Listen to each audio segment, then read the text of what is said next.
Hello students, turning point চ্যানেলে তোমাদেরকে স্বাগত। টার্নিং পয়েন্ট চ্যানেলে চলছে রেলের এনটিপিসি ক্লাস, স্পেশাল ক্লাস। এখন আমি তোমাদের সামনে নিয়েছি ভারতের সংবিধান থেকে সেরা পনেরোটি প্রশ্ন। ভারতের সংবিধান থেকে বাছাই করা সেরা 15টি প্রশ্ন তোমাদের সামনে আমি তুলে ধরছি। চলো ক্লাসটি শুরু করি। গণপরিষদের প্রথম অধিবেশন কবে বসে? 1946 সালের 9 ডিসেম্বর। 2 নম্বর প্রশ্ন, মৌলিক অধিকার কোন দেশ থেকে ভারতীয় সংবিধানে গৃহীত হয়েছে? উত্তর, মার্কিন যুক্তরাষ্ট্র। 3 নম্বর প্রশ্ন, মৌলিক কর্তব্য কোন দেশ থেকে ভারতীয় সংবিধানে গৃহীত হয়েছে? উত্তর, রাশিয়া। 4 নম্বর প্রশ্ন, রাষ্ট্রের নির্দেশমূলক নীতি কোন দেশ থেকে ভারতীয় সংবিধানে গৃহীত হয়েছে? উত্তর, আয়ারল্যান্ড। 5 নম্বর প্রশ্ন, প্রস্তাবনা কোন দেশ থেকে ভারতীয় সংবিধানে গৃহীত হয়েছে? উত্তর, মার্কিন যুক্তরাষ্ট্র।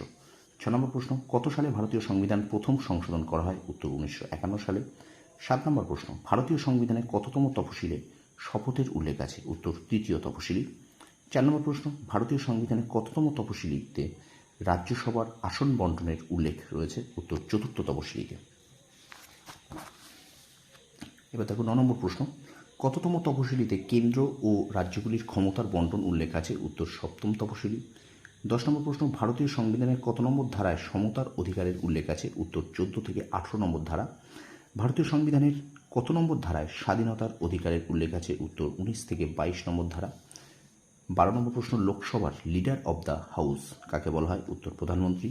13 নম্বর প্রশ্ন, ভারতীয় সংবিধানের কোন পার্ট বা অংশে নাগরিকতা সম্পর্কে বলা আছে? উত্তর, পার্ট 2।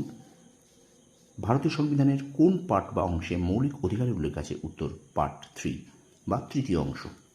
আর শেষ প্রশ্ন, কে ভারতের প্রধান বিচারপতি নিয়োগ করেন? কে ভারতের প্রধান বিচারপতি নিয়োগ করেন? উত্তর হবে রাষ্ট্রপতি। স্টুডেন্টস, এই 15টা প্রশ্ন তোমরা খুব মন দিয়ে করো, বারবার পড়তে থাকো এবং বারবার তোমরা এগুলোকে খাতায় লেখো।